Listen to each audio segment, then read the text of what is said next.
មន្ទីរពេទ្យជប៉ុន Sunrise តម្លៃ$35 លានបានបើកសម្ពោធជាផ្លូវការនៅព្រឹកថ្ងៃទី20 ខែកញ្ញានេះនៅក្នុងខណ្ឌជ្រោយចង្វាររាជធានីភ្នំពេញសម្ដេចនាយករដ្ឋមន្ត្រីហ៊ុនសែនបានអញ្ជើញចូលរួមជាអធិបតីនិងបានមានប្រសាសន៍រីករាយដោយកម្ពុជាកាន់តែទទួលបាននូវការចូលរួមអភិវឌ្ឍពីប្រទេសជប៉ុនខ្ញុំពិតជារីករាយជាមួយអ្វីដែលបាននឹងកំពុងកើតហើយខ្ញុំគិតថានេះគ្រាន់តែជាការចាប់ផ្ដើមមួយនៅលើកំណត់ផ្លូវដ៏វែងឆ្ងាយដែលយើងត្រូវបន្តនៅជំនាញនេះតទៅទៀតមុននេះវិស័យរដ្ឋរបស់ឯកជនរបស់ជប៉ុនបានជួយយ៉ាងច្រើនដល់ប្រទេសកម្ពុជារាប់ទាំងបញ្ហាវិស័យសុខាភិបាលនេះដែលខ្ញុំបានបញ្ជាក់ពីខាងដើមថាមុនមន្ទីរពេទ្យឯកជនចាប់ផ្ដើមគឺមានមន្ទីរពេទ្យរបស់រដ្ឋថាភិបាលជប៉ុនបានផ្ដល់ឲ្យប្រជាជនកម្ពុជានៅក្នុងជំនួយដទៃទៀតក៏ដូចគ្នាដែរមុនពេលដែលវិស័យឯកជនរបស់ជប៉ុនចូលមកវិនិយោគ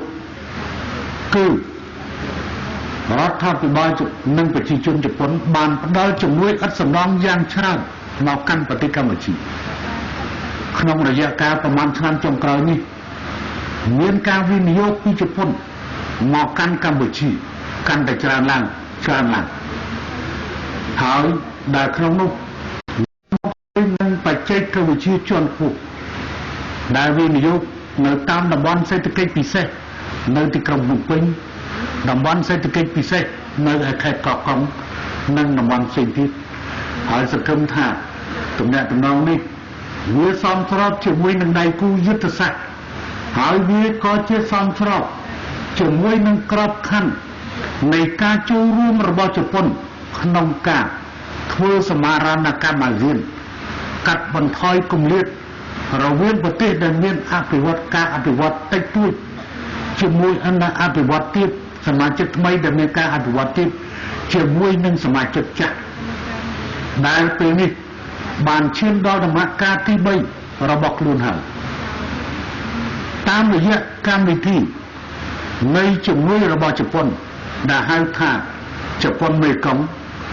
គឺជាគំនិតព្រួយប្រាំដ៏ល្អមួយដើម្បីជួយដោះស្រាយបញ្ហាកាត់បន្ថយគម្លាតនោះដែលក្នុងនោះ